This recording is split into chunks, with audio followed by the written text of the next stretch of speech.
शिमला के पास एक छोटा सा पहाड़ी गांव था, कोटगढ़। यहाँ के घने जंगलों में अक्सर लोग रास्ता भटक जाते थे। गांव में एक पुरानी कहानी मशहूर थी, एक नीले पत्थर की, जिसे देवता का पत्थर कहते थे।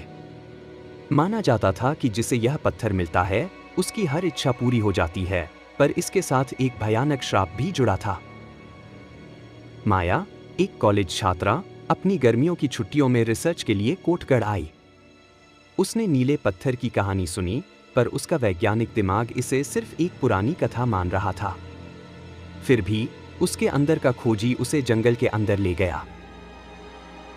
एक सुबह माया गांव के लड़के कबीर के साथ जंगल में गई। 2 घंटे चलने के बाद वे एक अजीब शांत जगह पहुंचे। हवा भी नहीं चल रही थी, पेड़ों की हलचल रुक गई थी। बीच में एक छोटी झील थी जिसमें कुछ चमक रहा था। वही था नीला पत्थर। जैसे ही माया ने पत्थर उठाने के लिए हाथ बढ़ाया, कबीर जोर से चिल्लाया, नहीं, उसे हाथ मत लगाना। पर देर हो चुकी थी। पत्थर माया के हाथ में था, ठंडा, पर उसमें एक अजीब गर्मी थी। अचानक उसकी आंखों के सामने उसकी मां की बीमारी का इलाज और न्यूयॉर्क में रिसर्चर बनने का सपना चमकने लगा। तभी झील का पानी कांपने लगा, हवा तेज हो गई और पेड़ झुकने लगे।